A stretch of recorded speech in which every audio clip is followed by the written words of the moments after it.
नमस्कार प्यारे साथियों, मैं विक्रम वर्मा आपका तहे दिल से स्वागत करता हूं आपके अपने YouTube channel online study with Vikram पर।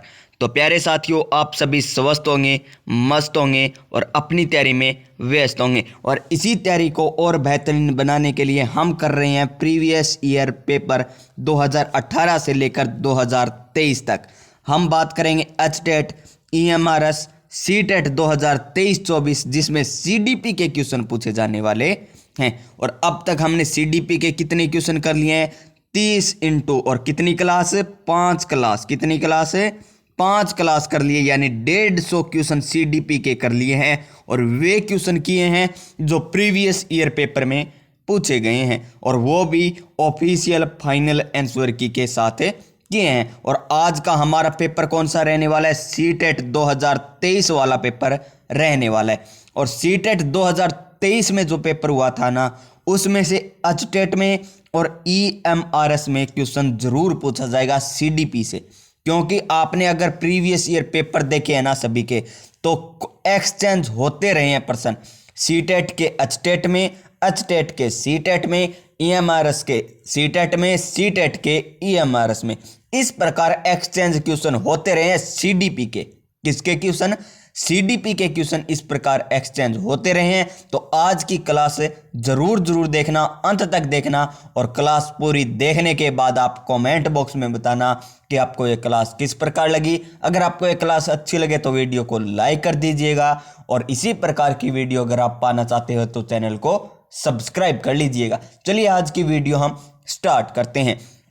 तो आंखों में अरमान लिया, मंजिल को अपना मान लिया, अब आसान क्या मुश्किल क्या, ठान लिया सो ठान लिया। चलिए क्वेश्चन नंबर 1 की बात करते हैं।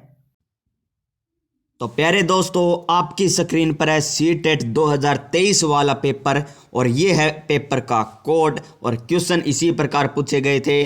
बाल विकास और शिक्षा शास्त्र पार्ट ए है, भाग 2 में गणित व विज्ञान, भाग 3 में आता है सामाजिक अध्ययन या सामाजिक विज्ञान, भाग 4 में भाषा फर्स्ट, और भाग 5 में क्या आता है? भाषा सेकंड आती है। तो चलिए नंबर बात करते हैं भाग फर्स्ट की, बाल विकास और शिक्षा शास्त्र। बाल विकास व शिक्षा शास्त्र क्वेश्चन देखिए, इसी प्रकार के क्वेश्चन आपको एचटेट में देखने को मिलेंगे, और इसी प्रकार के EMRS में, और इसी प्रकार सीटेट जो जनवरी में होना है उसमें ऐसे ही क्वेश्चन देखने को मिलेंगे। तो तैयारी को मजबूत बनाइए। देखिए क्वेश्चन नंबर 1, निम्नलिखित कथनों को पढ़िए और सही विकल्प का चयन कीजिए।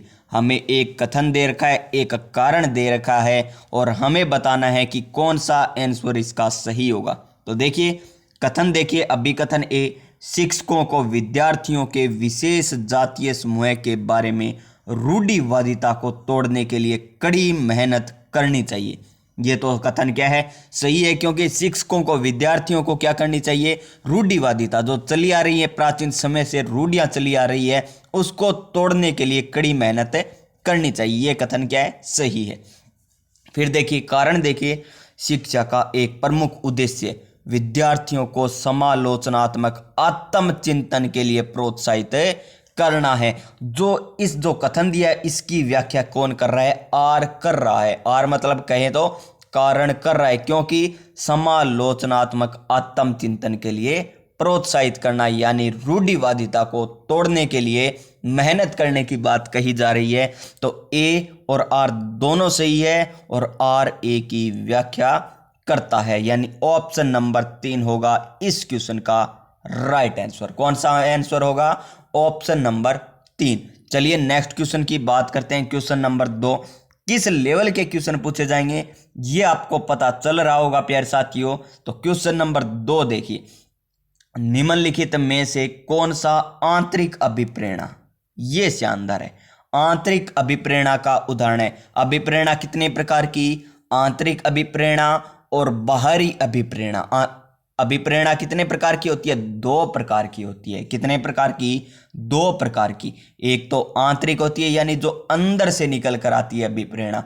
एक बाहरी, जो बाहर से प्रदान की जाती है। देखिए किस प्रकार इसका सही आंसर होगा, शिक्षक को प्रभावित करने के लिए परियोजना का पूरा करना। ये तो आंतरिक अभिप्रेरणा नहीं है।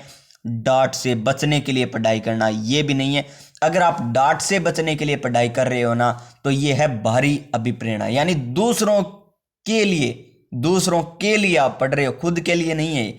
पुरस्कार राशि, देखिए अगर आप पुरस्कार ले रहे हो या दंड मिल रहा है आपको, या कोई प्यारे साथियों आपको इनाम मिल रहा है, कुछ भी मिल रहा है ना, बाहरी वस्तु जो आपको मिल रही है वो होती है बाहरी अभिप्रेरणा। तो देखिए पुरस्कार राशि के लिए एक प्रतियोगिता में भाग लेना, ये हो गई आंतरिक नहीं बाहरी अभिप्रेरणा।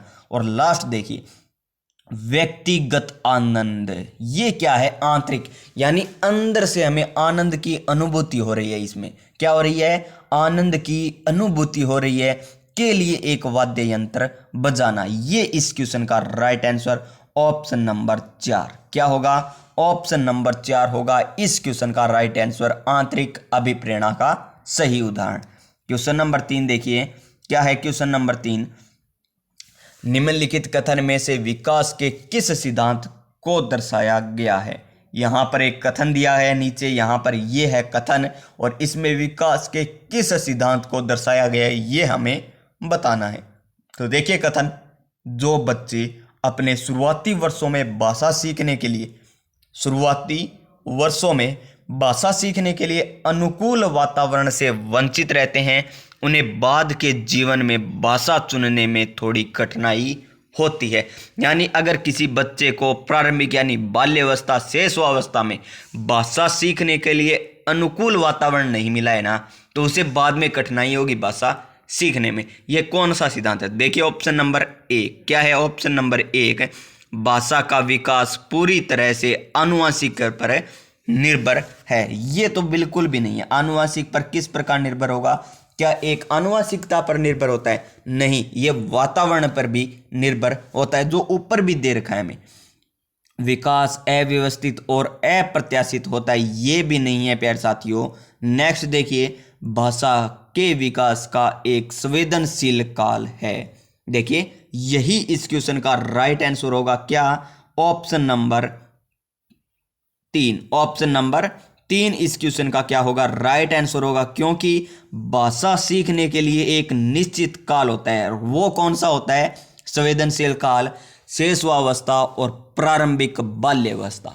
कौन सा होता है? शिशुअवस्था और प्रारंभिक बाल्यावस्था क्या होती है? भाषा के विकास के लिए एक संवेदनशील काल होता है। आपसे पूछा भी जा सकता है भाषा सीखने के लिए एक संवेदनशील काल कौन सा होता है, जो आपने पीछे वाले पेपर में आपने ये क्वेश्चन देखा था। तो किस प्रकार रिपीट हो रहे हैं ना, आपको पता चल रहा है ना। पीछे में ये प्रश्न दिया था और उत्तर क्या दिया था उसका? बाल्यावस्था, प्रारंभिक बाल्यावस्था। यहां पर प्रश्न का क्या बना दिया प्यारे साथियों? उत्तर बना दिया। इस प्रकार क्वेश्चन रिपीट होते हैं। क्वेश्चन नंबर 4 देखिए क्या है। क्वेश्चन नंबर 4, अधिगम के सामान्य सिद्धांत बताते हैं कि विद्यार्थी बेहतर रूप से सीखते हैं यदि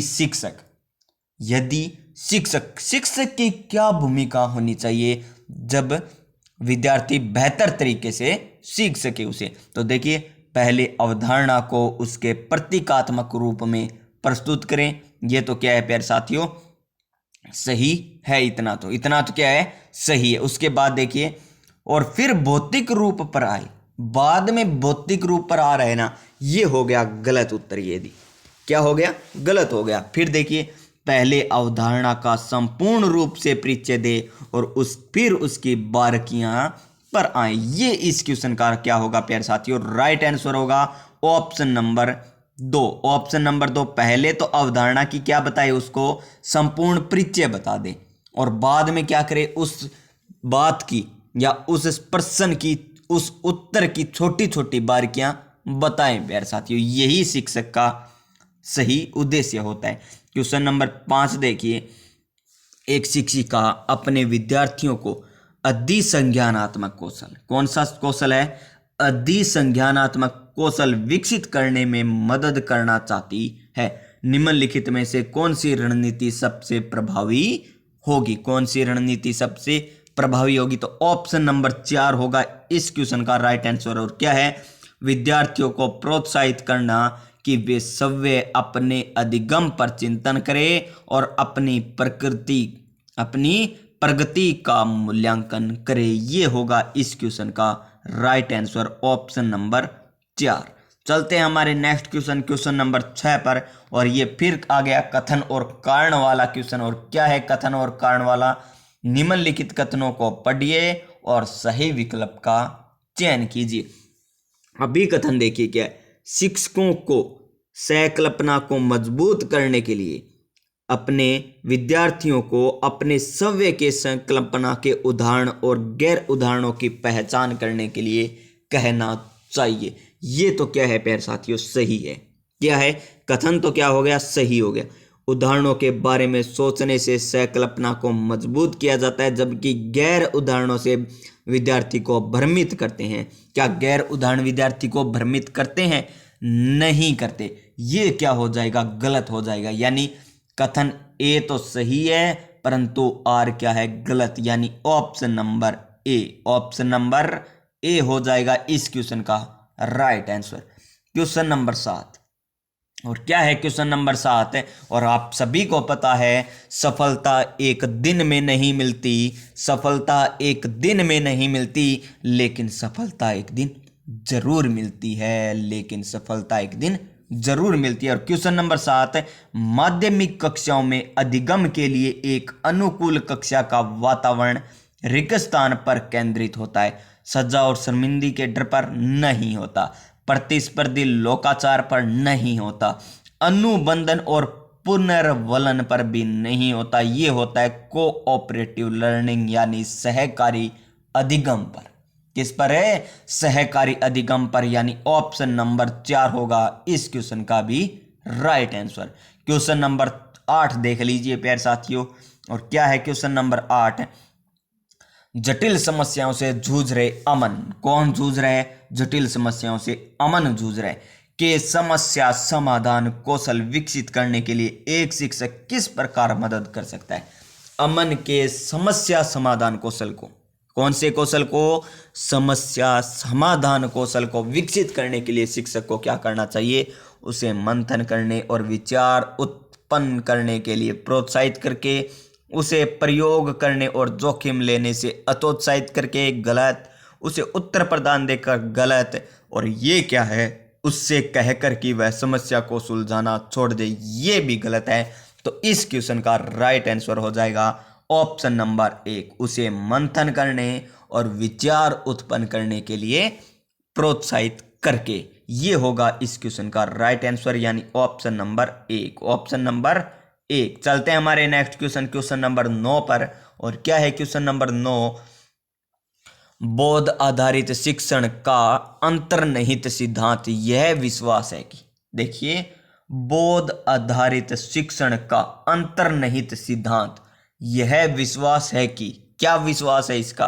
तो इसका सही आंसर है ऑप्शन नंबर 2, यह विश्वास है कि ऐसा करने के लिए एक सुविधाजनक वातावरण प्रदान किए जाने पर शिक्षार्थी ज्ञान का निर्माण कर सकते हैं। क्या कर सकते हैं? शिक्षार्थी ज्ञान का निर्माण कर सकते हैं। ऑप्शन नंबर 2 हो जाएगा इस क्वेश्चन का राइट आंसर।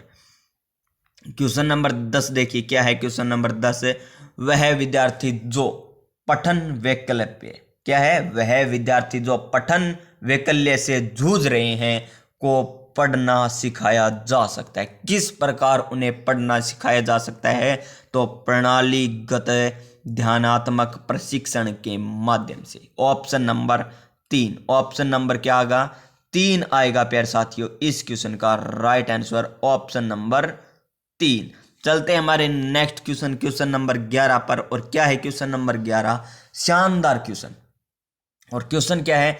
निम्नलिखित में से कौन सा समूह उन विशिष्टताओं को सही ढंग से उल्लेख करता है? क्या करता है? सही ढंग से उल्लेख करता है जो प्रतिभाशाली विद्यार्थियों और कक्षा में अन्य विद्यार्थियों के बीच। देखिए, कक्षा में 2 तरह के बालक हैं, एक तो है प्रतिभाशाली और एक है अन्य प्रकार का कोई भी बालक। तो उनके बीच आमतौर पर भिन्न होते हैं। तो प्रतिभाशाली बालक और आम बालक के बीच क्या अंतर होता है? तो समझ की अग्रवर्ती गहनता प्रतिभाशाली बालक में अधिक होती है।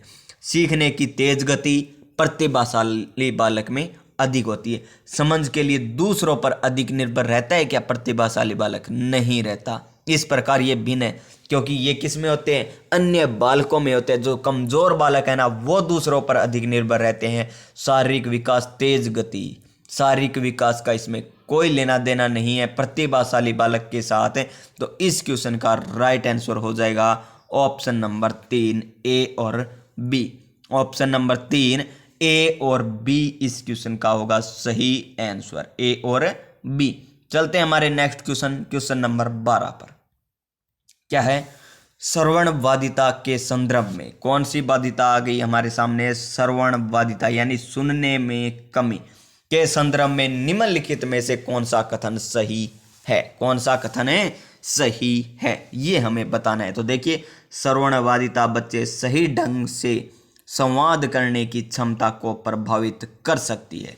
श्रवणवादिता बच्चे के प्रभावी ढंग से संवाद करने की क्षमता को भी प्रभावित कर सकती है। ये भी इस क्वेश्चन का क्या है? राइट आंसर है, यानी ऑप्शन नंबर 1 हो जाएगा इस क्वेश्चन का राइट आंसर। क्या आ जाएगा? ऑप्शन नंबर 1 इस क्वेश्चन का होगा राइट आंसर। क्वेश्चन नंबर 13 देखिए, समावेशन के संदर्भ में पाठ्यचर्या सीखने की उपेक्षाएं क्या आएगी? यहाँ पर रिक्त स्थान है, के समान होती है। किसके समान? समायोजन के समान, जबकि संशोधन में वे भिन्न होते हैं, यानी ऑप्शन नंबर 3 होगा इस क्वेश्चन का भी राइट आंसर। क्वेश्चन नंबर 14 देखिए, संरचनावादी सिद्धांतकारों के अनुसार निम्नलिखित में से कौन सा कथन सही नहीं है? कौन से सिद्धांतकार? संरचनावादी सिद्धांतकार के अनुसार क्या बताना है? सही कथन नहीं है, वो हमें बताना है। तो ऑप्शन नंबर 2 पर ध्यान दीजिए प्यारे साथियों। क्या है? प्रभावी अधिगम।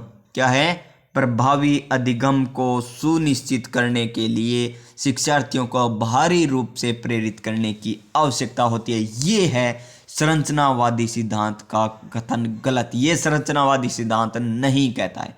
चलते हैं हमारे नेक्स्ट क्वेश्चन, क्वेश्चन नंबर 15 पर। और क्या है? एक प्रगतिशील कक्षा में विद्यार्थी, एक प्रगतिशील कक्षा में विद्यार्थी अधिक प्रश्न नहीं पूछते हैं प्यारे साथियों। शिक्षक से प्रश्न पूछते हैं, एक दूसरे से प्रश्न पूछते हैं, सौवे से प्रश्न पूछते हैं, यानी BCD। ऑप्शन नंबर 2 आएगा इस क्वेश्चन का राइट आंसर, यानी 2 number option is the correct answer. चलिए नेक्स्ट क्वेश्चन की बात करते हैं। हमारे नेक्स्ट क्वेश्चन, क्वेश्चन नंबर 16। क्या है क्वेश्चन नंबर 16? आज प्यारे साथियों हमें जीन पियाजे के क्वेश्चन नहीं देखने को मिले, वाइगोत्स के सिद्धांत के क्वेश्चन भी नहीं देखने को मिले अभी तक, लॉरेंस कोहलबर्ग का भी क्वेश्चन नहीं देखने को मिला है। बुद्धि का क्वेश्चन जो पूछा जाता है वो आ गया, और आनुवंशिकता और पर्यावरण से संबंधित जो क्वेश्चन पूछा जाता है वो आ गया। और इनमें से 4 या 5 क्वेश्चन पूछे गए अभी तक हमने जितने भी पेपर किए, आज के पेपर में अभी तक नहीं आए। तो चलिए, बुद्धि का भी क्वेश्चन आ चुका है। और क्वेश्चन क्या है? बुद्धि के संदर्भ में निम्नलिखित में से कौन सा दृष्टिकोण शिक्षार्थियों के बीच विविधता के सम्मानपूर्ण विचार का समर्थन करता है? तो इस क्वेश्चन का राइट आंसर देखिए, पीछे वाली वीडियो में भी मैंने आपको क्लास में भी बताया है। क्या बताया? बुद्धि बहुआयामी है और समय के साथ बदल भी सकती है प्यारे साथियों, यानी ऑप्शन नंबर 3 होगा इस क्वेश्चन का राइट आंसर। चलते हैं हमारे नेक्स्ट क्वेश्चन, क्वेश्चन नंबर 17। ये आ गया लिंग से संबंधित, जो हर बार हर क्लास में आपको एक क्वेश्चन जरूर देखने को मिलता है। तो देखिए क्या है? पुल्लिंग या स्त्रीलिंग होने से जुड़ी अपेक्षाओं को कहा जाता है, क्या कहा जाता है? जेंडर रूढ़िवादिता नहीं कहा जाता। अब तक आपने सभी क्वेश्चन जितने भी किए हैं ना, जेंडर रूढ़िवादिता के किए, और यहां पर आया जेंडर भूमिकाएं कहा जाता है। क्या है? उपेक्षाएं नाम आ गया यहां पर। क्या आ गई? उपेक्षाओं को जेंडर भूमिकाएं कहा जाता है, और इन्हें बाल्यावस्था की सभी अवस्थाओं के लिए वयस्कता में भी सीखा जाता है, यानी ऑप्शन नंबर 1 होगा इस क्वेश्चन का राइट आंसर। चलिए नेक्स्ट क्वेश्चन, क्वेश्चन नंबर 18। हम कह रहे थे ना कि लॉरेंस कोहलबर्ग का, वाइगोत्स्की का और जीन पियाजे का अगर क्वेश्चन आए ना, तो सीटेट का एग्जाम कह लीजिए, एचटेट का एग्जाम कह लीजिए, या EMRS का एग्जाम कह लीजिए, अधूरा रहता है। और ये आ गया कौन सा? लॉरेंस कोहलबर्ग के सिद्धांत की आलोचना केरल गिलिनिन द्वारा किस रूप में की गई थी? तो ये की गई थी प्यारे साथियों नैतिक तर्क में लैंगिक विभिन्नताओं की उपेक्षा करने के लिए की गई थी। केरल गिलिनिन द्वारा किस कारण की गई थी आलोचना? लॉरेंस कोहलबर्ग के सिद्धांत की, कि लॉरेंस कोहलबर्ग ने प्यारे साथियों नैतिक तर्क में लैंगिक विभिन्नताओं की उपेक्षा के लिए की गई थी। चलिए नेक्स्ट क्वेश्चन की बात करते हैं। बुद्धि से फिर आ गया यार, ये रहे सभी के सभी जिनके क्वेश्चन हर बार पूछे जाते हैं। आज हमें एक ही मिला है लॉरेंस कोहलबर्ग, ये दो नहीं मिले अभी तक। देखते हैं आगे आते हैं या नहीं आते क्वेश्चन। निम्नलिखित में से किसने सामान्य बुद्धि की अवधारणा? आज बुद्धि के दो क्वेश्चन देखने को मिल चुके हैं। एक तो बुद्धि बहुआयामी है जो कभी भी बदल सकती है, ये वाला क्वेश्चन, और एक आ गया ये क्वेश्चन। और बुद्धि की अवधारणा की आलोचना की और बुद्धि एक वैकल्पिक सिद्धांत प्रस्तावित किया। किसने किया था? हावर्ड गार्डनर ने। किसने? हावर्ड गार्डनर ने, यानी ऑप्शन नंबर 4 इस क्वेश्चन का होगा राइट आंसर। चलते हैं हमारे नेक्स्ट क्वेश्चन पर। नेक्स्ट क्वेश्चन क्या है? क्वेश्चन नंबर 20 समावेशी शिक्षा से। किससे संबंधित है? समावेशी शिक्षा से। और क्या है समावेशी शिक्षा में क्या शामिल है? समावेशी शिक्षा में क्या शामिल है? तो समावेशी शिक्षा में शामिल होता है प्यारे साथियों व्यक्तिगत अंतरों की पहचान के परिणाम स्वरूप है पाठ्यचर्या में लचीलापन, यानी ऑप्शन नंबर 3। ऑप्शन नंबर 3 होगा इस क्वेश्चन का राइट आंसर। चलते हैं हमारे नेक्स्ट क्वेश्चन, क्वेश्चन नंबर 21 पर। और क्या है क्वेश्चन नंबर 21? समालोचनात्मक चिंतन में प्रमाण की क्या भूमिका होती है? देखिए समालोचनात्मक चिंतन में प्रमाण की क्या भूमिका होती है? तो प्रमाण की क्या भूमिका होती है? ऑप्शन नंबर 1 ध्यान से पढ़िए। प्रमाण का तार्किक और सुनियोजित रूप से मूल्यांकन किया जाना चाहिए। और यही इस क्वेश्चन का क्या होगा? सही आंसर हो जाएगा, यानी ऑप्शन नंबर 1 क्या आ जाएगा? Option number 1 is the correct answer. Question number 21 क्या प्यारे साथियों? Question number 21। क्वेश्चन नंबर 22 देखिए। और क्या है क्वेश्चन नंबर 22?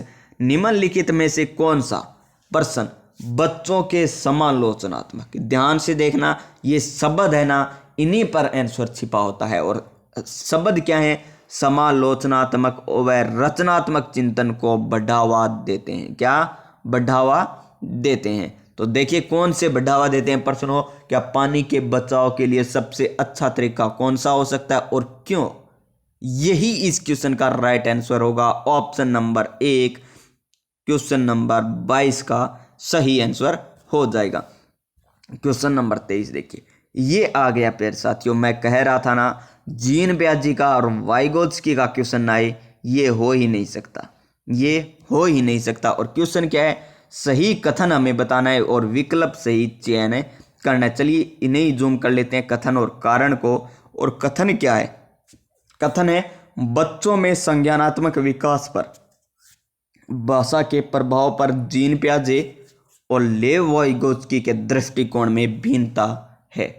क्या है? बच्चों के संज्ञानात्मक विकास में, बच्चों के संज्ञानात्मक विकास पर भाषा का प्रभाव, किसका प्रभाव? भाषा का प्रभाव में जीन पियाजे और वाइगोत्स्की का दृष्टिकोण क्या है प्यारे साथियों? अलग अलग है। ये है कथन। ये क्या है प्यारे साथियों? कथन है। और उसके बाद देखिए कारण क्या है?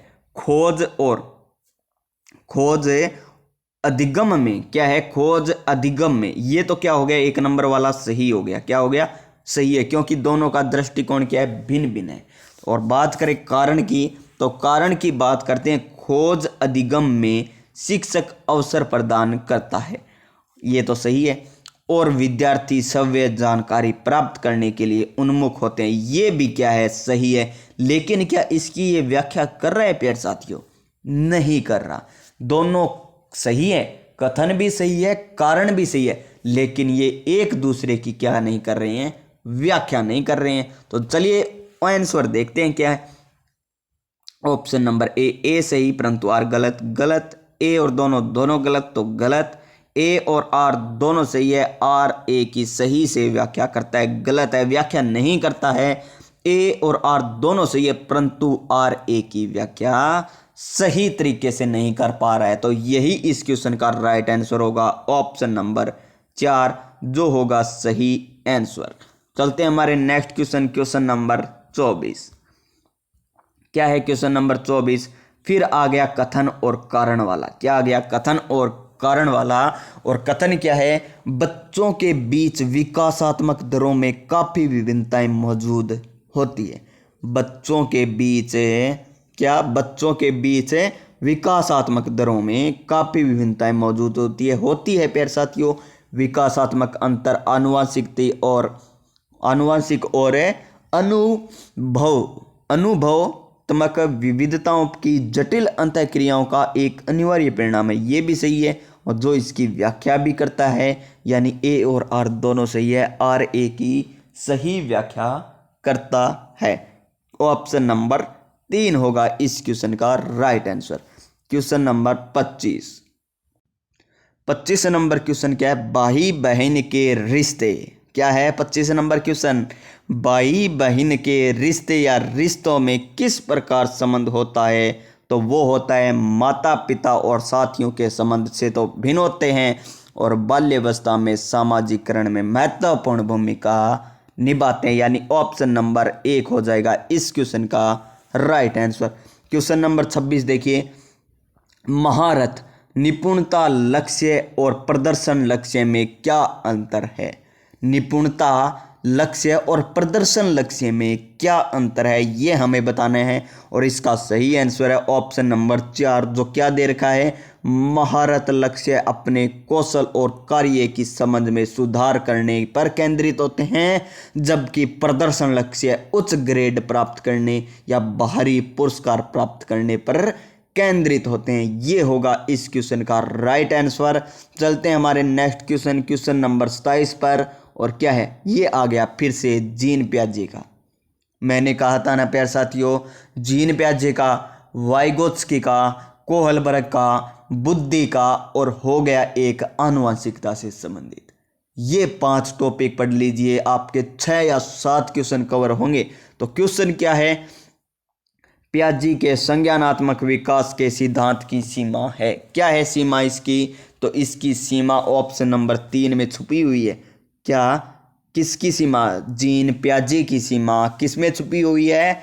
ऑप्शन नंबर 3 में छुपी हुई है। और क्या है? वह संज्ञानात्मक विकास पर संस्कृति और सामाजिक कारकों के प्रभाव को ध्यान में नहीं रखता है। यही इसकी सीमा है। किसकी सीमा है? जीन पियाजे की।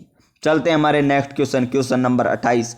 फिर जीन पियाजे का क्वेश्चन, तीसरा क्वेश्चन आ गया जीन पियाजे से संबंधित है। कौन सा क्वेश्चन आ गया? तीसरा क्वेश्चन। तो पियाजे के अनुसार गुणात्मक रूप से 4 विभिन्न अवस्थाएं, पियाजे के अनुसार गुणात्मक रूप से 4 विभिन्न अवस्थाएं कौन कौन सी है? तो इस क्वेश्चन का भी राइट आंसर है ऑप्शन नंबर 3 में छुपा हुआ। और क्या है? बच्चों के विकास के सार्वभौमिक पैटर्नों का प्रतिनिधित्व करती है। 4 विभिन्न अवस्थाएं क्या करती है? बच्चों के विकास की सार्वभौमिक पैटर्न का प्रतिनिधित्व करती है। फिर आ गया प्यारे साथियों लेव वाइगोत्स्की का दूसरा क्वेश्चन। 3 क्वेश्चन जीन पियाजे के, 2 क्वेश्चन लेव वाइगोत्स्की के, कितने हो गए? 5। 2 क्वेश्चन है आपको आनुवंशिकता और पर्यावरण से संबंधित, यानी कितने हो गए? 7। और 2 ही क्वेश्चन आ जाए हैं बुद्धि से संबंधित, कितने हो गए? 9 क्वेश्चन हो गए। 30 में से 9 क्वेश्चन। और एक प्यारे साथियों 10वां क्वेश्चन कौन सा था? लॉरेंस कोहलबर्ग वाला। यानी 30 में से 10 क्वेश्चन इन 5 टॉपिकों में से आपसे पूछे गए हैं इस पेपर में। और क्या है? लेव वाइगोत्स्की का मानना था कि विकास किस प्रकार होता है? लेव वाइगोत्स्की के अनुसार प्यारे साथियों, तो वो होता है सीधे सामाजिक संपर्क के परिणाम से होता है। सीधे सामाजिक संपर्क के परिणाम से होता है। यानी ऑप्शन नंबर 3 इस क्वेश्चन का क्या होगा? Right answer. क्वेश्चन नंबर 30 और आज का अंतिम क्वेश्चन देख लीजिए। निम्नलिखित कथन दिए हुए हैं हमें और कारण दिए हुए हैं, हमें बताना है कि कौन सा आंसर सही है। और क्वेश्चन ध्यान से पढ़िए, कथन ध्यान से पढ़िए। क्या है कथन? है प्रत्येक वर्ष लता, जो कि कक्षा 7 की शिक्षिका है, लता क्या है? कक्षा 7 की शिक्षिका है, उसके उनके क्षेत्रों में करियर पर चर्चा करने के लिए एक महिला गणित प्रोफेसर और एक पुरुष नर्स को अपनी कक्षा में आमंत्रित करते हैं। ये क्या हो गया? सही हो गया, मान के चलिए सही है। लैंगिक जेंडर अंतर जन्मजात है और समाज के माध्यम से अधिगृहित नहीं है। क्या ये प्यारे साथियों सही है? नहीं है, जेंडर अंतर जन्मजात नहीं होता है प्यारे साथियों। तो ए तो सही है, परंतु आर क्या हो गया? गलत हो गया। आर क्या हो गया? गलत हो गया प्यारे साथियों, यानी ऑप्शन नंबर 1 हो जाएगा इस क्वेश्चन का राइट आंसर, और ये है ऑफिशियल आंसर की के साथ। तो प्यारे साथियों, आप सभी को यह क्लास किस प्रकार लगी है? अगर आपको ये क्लास अच्छी लगी है तो वीडियो को लाइक कर दीजिए, और प्यारे साथियों चैनल पर पहली बार आए हैं तो चैनल को सब्सक्राइब कर लीजिए, और इसी प्रकार की वीडियो का नोटिफिकेशन पाने के लिए पास में जो बेल आइकन है उसे दबा दीजिएगा, ताकि आने वाली प्रत्येक वीडियो का नोटिफिकेशन आपको मिल सके। मिलेंगे हम नेक्स्ट वीडियो में, तब तक के लिए जय हिंद, जय भारत।